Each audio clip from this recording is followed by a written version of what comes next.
the ancient dragons, who ruled in the prehistoric era before the Erdtree, would protect their lord as a wall of living rock. And so it is that the shape of the dragon has become symbolic of all manner of protections. We now have a better understanding of the origins of Dragon Communion incantations thanks to the Shadow of the Erdtree, as the DLC greatly expanded on many lore topics, one being the inclusion of juicy details in relation to the history of the ancient dragons and the act of Dragon Communion. Moreover, we now know for certain that ancient dragons could assume a humanoid form, and this form can be granted to humans through several means. Interestingly, there are two separate items that can allow the player to take on a draconic form. The first of which is called the Rock Heart, and the second is the Priestess Heart. From these items we can glean more information about the differences in their purpose and affiliation. The Rock Heart item description reads, "Heart consumed in the ancient original form of Dragon Communion. Use while disrobed to turn one's human flesh into an ancient dragon. The change cannot be undone except by death. Using this heart, while already transformed, temporarily boosts Dragon Communion incantations. The last thing the partaker saw with human eyes was a sunset, its colors faded and tarnished, a remote thing from eternity." This item is the heart that was consumed in the original ancient ritual of Dragon Communion, and is visually distinct from other dragon hearts. While other dragon hearts that the Tarnished can receive from slaying dragons still have a fresh blood-red appearance to them, this heart is likely an ancient dragon heart that was lost to time, one from the time of Placidusax. It's somewhat unclear as to why this heart is still distinct from other dragon hearts of ancient dragons, though again, perhaps this is due to the age of the heart itself, that being of a long-dead ancient dragon, perhaps being that of a direct descendant of Baal the Dread. The Rock Heart specifically boosts the effect of Dragon Communion incantations, and not Dragon Cult incantations, which is an important distinction between these two items and factions. The act of Dragon Communion's original purpose is explained to the Tarnished prior to encountering Baal the Dread by the Dragon Priestess. She tells us that Baal the Dread turned on Placidusax and gravely injured him, though Baal was wounded in the process as well and fled. Due to this betrayal, the followers and low-born descendants of Baal the Dread were proclaimed as enemies by Placidusax, naming them the Drakes, and stating that they should be hunted and their hearts consumed to right the wrongs of Baal. I guess Placidusax really agreed with the notion that a son bears the sins of the father. Because Baal the Dread turned against the Elden Lord Placidusax, Placidusax effectively cursed Baal and the Drakes to be eternally hunted. As the Tarnished explores the Jagged Peak, several new items related to ancient Dragon Communion can be found, such as dragon scale flesh, a lump of hot flesh carved from beneath the inverted scales said to grow on aged dragons. When ingested as is, boosts vigor, stamina, strength, and dexterity at the cost of gradual HP loss. To the Drake warriors, there is no more intoxicating liquor than the heat of dragons. Drake warriors were intended to consume the hearts of the Drakes in an effort to ultimately defeat Baal the Dread, yet the heat and power of consuming dragons either corrupted them, or they still were unable to accrue enough power to slay Baal until the Tarnished arrived on the Jagged Peak. As evidenced by the dragon scale flesh, they began eating much more than the hearts of dragons, even at the cost of their own life force. While making the trek to battle Baal, many corpses of Drake hunters can be found, all of whom partook in Dragon Communion, and as a result, a dragon's calor bloom sprouted from their hearts.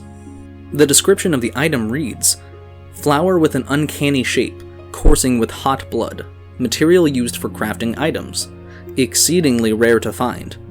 A single flower is said to blossom only once from the hearts of dead warriors who oft partook of the Dragon Communion." Many of these calor blooms can be found on the path to Baal, an environmental reminder of how dangerous the act of Dragon Communion is, especially when taking the path of a Drake warrior. Moreover, calor is Spanish for heat or warmth, meaning we could refer to these flowers as dragon's heat blooms, linking this item back to the intoxicating heat of the dragons the partakers of Dragon Communion sought and were eventually consumed by. For whatever reason, the chronic consumption of dragon hearts causes these flowers to bloom from the hearts of those who consumed them, and I definitely think it's a miss on FromSoftware's part to not include a death animation in which a bloom sprouts from the heart of the Tarnished when killed in dragon form. Beyond these, there are several more items introduced on the Jagged Peak that further expands our knowledge of Dragon Communion, such as sharp gravelstone, which has an interesting description. A particularly sharp piece of gravelstone, material used for crafting items, found at the Jagged Peak on the south coast, the scale of an ancient dragon that has supped on the blood of lesser dragons. This item can only be obtained on the Jagged Peak, and is most commonly found on the bodies of dead dragons lining the path up the mountain. As these scales have supped on the blood of lesser dragons, I think there are two primary possibilities for their occurrence here in this location. One likelihood is that these are scales of ancient dragons that fed upon other dragons, or perhaps the blood from slain dragons over the years has seeped into the scales of the dragon corpses upon the lair of Baal the Dread. Regardless, the sharp gravelstones seem to only be here due to Baal and the Drake's presence upon the mountain. These sharp gravelstones can be used to craft both Dragon Communion grease and Dragon Communion harpoons, two items used to hunt and injure dragons. Dragon Communion grease is solidified knot grease made from a sharp gravelstone mixture. Craftable item, coats armament, granting a potent anti-dragon effect. The effect lasts only for a short time. A tool of the old Dragon Communion warriors who were the agents of the ancient dragon's hatred for their low-born descendants. The Dragon Communion harpoon is a harpoon bristling with sharp gravelstones. Craftable item. Throw at enemies to inflict heavy damage. Has an anti-dragon effect. A tool of the old Dragon Communion warriors who were the agents of the ancient dragon's hatred for their low-born descendants. To craft these items, the Tarnished must find Egon's cookbook, a record of crafting techniques left by a warrior who challenged the vile dragon Baal, only to be grievously injured and broken by fear. Contains details on how a mere mortal can fell a mighty dragon. Egon is a helpful resource, as he is a true Drake warrior and has had the honor of having faced Baal in battle once before. However, the first encounter broke the man, and, after defeating Baal, he can finally rest. Clearly, the original intent of the ritual of Dragon Communion was lost over the years, as humans began to assist in the hunting of the drakes. Though as Drake warriors are not the only hunters of dragons, it suggests that the purpose of the ritual gradually faded, just as the ancient dragons did themselves.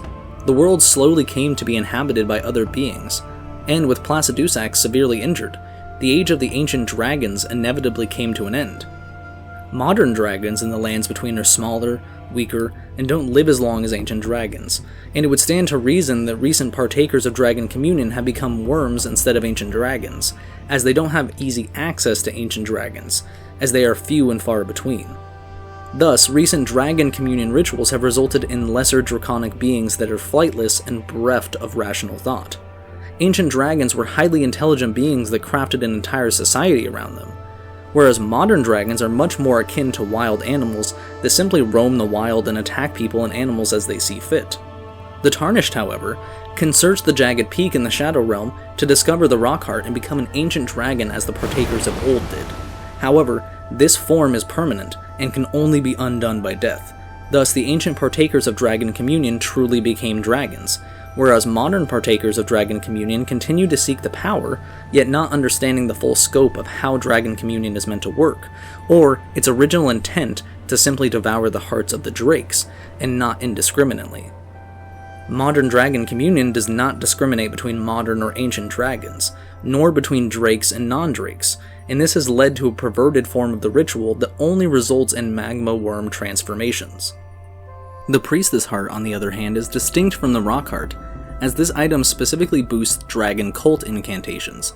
These incantations were taught to humans within the Lanedale Ancient Dragon Cult, though these incantations did not require the consumption of Dragon Hearts, whereas Dragon Communion incantations do. The description of the Priestess Heart reads, "The stone heart of a Dragon Communion priestess. Use while disrobed to turn one's human flesh into an ancient dragon. The change cannot be undone except by death. Using this heart while already transformed temporarily boosts incantations of the capital's ancient dragon cult. The priestess was once an ancient dragon herself, but sacrificed that form for feeble flesh to aid in the destruction of Baal the Dread. The priestess heart is the heart of an ancient dragon that gave up her ancient dragon form for a humanoid body. The dragon priestess reveals to the Tarnished that she was once the ancient dragon known as Florisax. The item description of the priestess heart suggests that the change to a humanoid form was permanent for her as well, as she now embodies what is considered feeble flesh when compared to her ancient dragon form. Moreover, even when she is obtained as a spirit ash for the Tarnished, she is still summoned and fights in human form. The priestess gave up her ancient body for a weaker one to commune with humans and to aid them in the assistance to defeat Baal the Dread, and as her heart boosts dragon cult incantations, it would suggest she aided in both the act of ancient dragon communion and in teaching the ancient dragon cult of Leyndell. It's believed that the ancient dragon cult of Leyndell formed as a result of the friendship between Godwyn the Golden and Fortisax, who taught Godwyn how to wield golden lightning. Perhaps the priestess was a member of this cult as well, similar to how Fortisax taught Godwyn. Maybe Florisax taught others, as she taught us about the history of dragon communion and provided us with her heart and flowerstone gavel. A weapon of the dragon communion priestess, a dragonstone hammer resembling an ancient flower. The 4 petals in the flower's core are all sharp, ending in points, and are capable of dealing heavy damage to dragons. Furthermore, the ashes for Florisax reads, "Ashen remains in which spirits yet dwell. Use to summon the spirit of ancient dragon Florisax." Florisax assumed this spirit form to offer her service to a new lord. Uses her own dragon bolt to increase all damage negation, including physical, for herself and nearby allies. Strikes foes with the Flowerstone Gavel's dragon bolt to reduce enemy lightning damage negation. Long ago, Florisax assumed human form to share dragon communion with the world. Now she has acquired a human heart. Depending on how the Tarnished approaches her questline, they can receive either the priestess heart and Flowerstone Gavel, or the ancient dragon Florisax's ashes and dragon bolt of Florisax. As I just mentioned, Florisax appears to have a connection to both the dragon cult of Leyndell and the act of dragon communion, as she implores the Tarnished to engage in the ritual, and item descriptions relating to her say she took human form to spread dragon communion.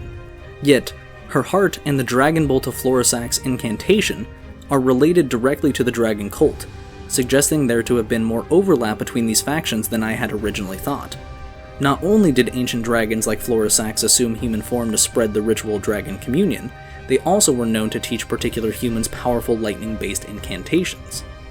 Of course, as the Rockheart and Priestess Heart are connected to different factions related to dragons, they each actually have their own draconic form that the character takes on when consuming each of the items. We can assume that based on the transformation the Tarnished can receive from the Rockheart, it suggests the Dragon Pit was in fact a location of ancient dragon communion, as indicated by the appearance of the ancient Dragon Man fought on the outskirts and at the end of the Dragon Pit. There are also several ritual bowls in the Dragon Pit that were likely used to hold dragon hearts for consumption. As far as we know, this is quite distinct from the way that the ancient dragon cult of Leyndell operated, as they primarily focused on lightning-based attacks, and as far as we know, did not ever actually partake in dragon communion and consume dragon hearts. This makes sense, as each of these factions was born out of different causes, as the ancient dragon cult was likely formed as a result of the relationship between Godwyn the Golden and the dragon Fortisax, whereas the act of dragon communion was created by Placidusax as a form of ritual to seek revenge against Baal the Dread, who gravely injured him and ended his reign as Elden Lord, and ultimately, the end of the Age of Dragons, leading to the eventual birth of the Erdtree. This is why Florisax says that consuming the heart of Baal would be the purest form of communion, as Baal's uprising against Placidusax led to the downfall of the dragons themselves. I am disappointed we didn't get any new information on the origin or role of the Draconian people, though after having explored the Realm of Shadow and seen the new factions and peoples that are present there, I now wonder if Draconians could simply be humans that were born to parents who partook in ancient dragon communion, and produced infertile human-dragon hybrids that are distinct from the ancient dragon form of dragon communion. Or, as we've seen that omens in the Hornset are eerily similar in their relation to the Crucible and Horns, perhaps the Draconians are actually people that were born with draconic aspects, perhaps still as a result of the Crucible's influence, as wings, flames, horns, scales, and tails are all seen as aspects of the Crucible. There isn't an easy answer when it comes to the Draconians, as we just simply are not given enough information regarding their origin, culture, or why they are no longer around. Regardless of how Draconians fit into all of it, we now know the precipitating event that led to the end of the Age of the Dragons, and why they fell into ruin. There is effectively an ancient civil war between the dragons that has been raging on for millennia, with Baal and Placidusax heading each side of the conflict. It actually seems to be a common theme that each age of the lands between and each empire therein have fallen due to internal strife and betrayal. Baal betrayed Placidusax, Marika betrayed the Belurat Hornsent, and Marika was betrayed by her own family. Empires often fall from within, and it was no different for the ancient dragons. They had no hopes of continuing to rule the land as long as their conflict endured, which brings into question what's next for the dragons of the lands between once the Tarnished has successfully slain both Placidusax and Baal the Dread.